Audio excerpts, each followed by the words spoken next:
नमस्ते वाय त्वमेव प्रत्यक्षं ब्रह्मासि।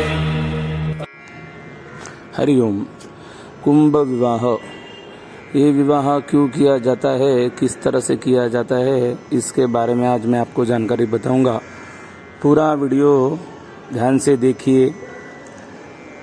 हमारे हिंदू पद्धति में जब भी हम अपने बच्चों के शादी के लिए लड़की या लड़का ढूंढना शुरू करते हैं, जब अच्छा रिश्ता आता है तो सबसे पहले हम जन्म कुंडली, जन्म पत्रिका देखते हैं। दोनों की कुंडली देख के दोनों के गुण कैसे हैं, दोनों के ग्रह कैसे हैं, ये देखकर ही हम शादी के बारे में निर्णय लेते हैं कि करनी है या नहीं करनी है। जब भी हम किसी अच्छे ज्योतिषी के तरफ, जानकार ज्योतिषी के तरफ जाते हैं तो कुंडली देख के वो हमें बताते हैं कि ग्रह मैत्री अच्छी है। लेकिन लड़की के कुंडली में वैधव्य योग होगा, पुनर्विवाह का योग होगा, तो हमें ये कुंभ विवाह करना पड़ता है।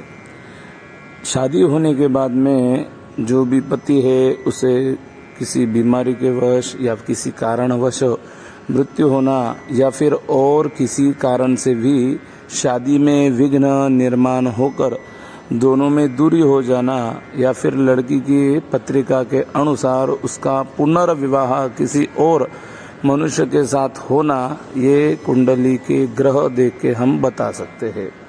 तो ऐसा न होवे इसीलिए कुंभ विवाह किया जाता है। कुंभ विवाह करने के लिए शुभ दिन देखकर हमें किसी पीपल के पेड़ के पास या किसी जलाशय के पास जाकर ये कुंभ विवाह की विधि करना पड़ता है। अब ये विधि किस तरह होते हैं तो वो देखिए कि लड़की के माता पिता ऐसे सिद्ध होकर लड़की को श्वेत वस्त्र परिधान कर चूड़ी पहना कर हम पंडित जी बुलाते हैं, उस जगह पे जाके पूजा की तैयारी करके पूजा को शुरुआत करते हैं। पीपल के पेड़ को अश्वत्थ नारायण भी हम कहते हैं। अभी इस पूजा को पीपल के पेड़ के पास करने का दूसरा भी कारण है। शास्त्रों में उसका एक श्लोक बताया गया है कि स्वर्णद्रु पिप्पलानांच प्रतिमां विष्णु रूपिणी तया सह विवाहेतु पुनर्भूत्वन्न जायते। मतलब पीपल के साथ में या फिर स्वर्ण की विष्णु की प्रतिमा के साथ में अगर हम ये कुंभ विवाह करते हैं तो वापस पुनर्विवाह का दोष नहीं लगता है। इसलिए पीपल के पेड़ के पास या पीपल के पेड़ के साथ ये कुंभ विवाह करते हैं। पूजा की तैयारी होने के बाद मिट्टी के कुंभ को अच्छी तरह से सजाया जाता है, उसमें भी पीपल के पत्ते डालते हैं। और कुंडली में किसी ग्रह का दोष होगा, चांडा योग होगा या फिर मंगल दोष होगा, विवाह स्थान के संबंधित कुछ भी अशुभ होगा तो इस यहाँ पे हम उस ग्रहों की भी शांति भी कर सकते हैं।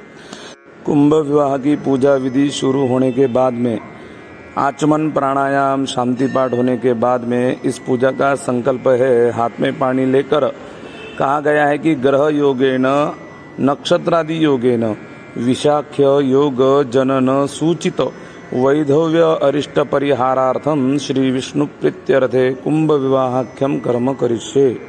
मतलब अशुभ नक्षत्र के ऊपर जन्म लेने से या फिर ग्रह योग से जो भी विशाख्य योग हुआ है, वैधव्य का अरिष्ट है, वो निकल जाए, इसलिए हम कुंभ विवाह कर रहे हैं।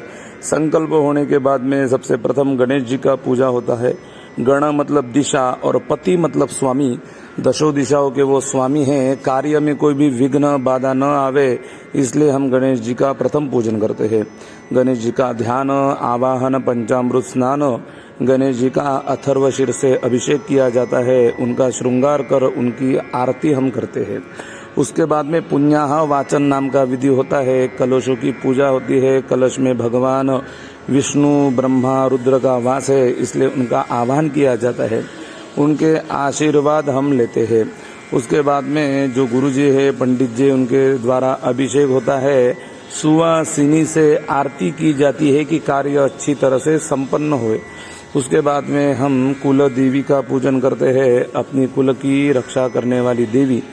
उसकी पूजा होने के बाद में आयुष्य मंत्र जप, नामदी श्राद्ध, जो पंडित जी गुरु जी हमारे पूजा के लिए आए हैं उनका हम पूजा करते हैं। प्रधान देवता मतलब शांति के कुछ देवता हो गए, मंगल योग के वजह से कुंभ विवाह करना है तो उसकी हम पूजा करते हैं। ग्रहों की पूजा, रुद्र पूजा, उनका हवन करने के बाद में हम कुंभ विवाह के विधि को शुरू करते हैं। सबसे पहले मिट्टी के कुंभ की हम पूजा करते हैं। जो भगवान विष्णु की हमने प्रतिमा लाई है उसका प्राण प्रतिष्ठा का विधि करते हैं। प्राण प्रतिष्ठा होने के बाद में भगवान का आवाहन वहाँ पे किया जाता है, भगवान विष्णु का पूजन किया जाता है। उसके बाद में उनका श्रृंगार, उनकी आरती की जाती है। उसके बाद में अंतरपाठ पकड़ के मंगलाष्टक का पठन होता है। अक्षता के द्वारा आशीर्वाद देने के बाद में सबसे पहले वधू मतलब कन्या ही हार पहनाती है भगवान विष्णु को। उसके बाद में सूत्र वेष्टन का विधि होता है। सूत्र वेष्टन होने के बाद में माता पिता या फिर जो भी घर से बड़े आए हैं और कोई नहीं होगा तो पंडित जी के द्वारा ही कन्यादान का विधि किया जाता है। कन्यादान में भी प्रार्थना की गई है, गौरीम कन्यामिमां लक्षणाम यथा शक्ति विभूषिताम ददामि विष्णवे तुभ्यम सौभाग्यम देहि सर्वदा, कि गौरी के समान हमारी कन्या हम हमारे शक्ति के अनुसार विभूषित करके आपको दे रहे हैं, तो उसे सदा सौभाग्य दे। उसके बाद में भगवान विष्णु का पूजन होता है और उसके बाद में हम कुंभ का विसर्जन करते हैं। कुंभ का विसर्जन करने के बाद कपड़े जो पहने थे उसका भी विसर्जन किया जाता है। जो हाथ में चूड़ियाँ थी उसकी विसर्जन होके पंडित जी द्वारा वापस शुद्धो अभिषेक किया जाता है और इस तरह से गुरु जी से आशीर्वाद लेकर कुंभ विवाह विधि का समापन किया जाता है। इस तरह से कुंभ विवाह करते हैं। पत्रिका में मतलब जन्म कुंडली में मंगल दोष होगा तो भी कुंभ विवाह करना चाहिए।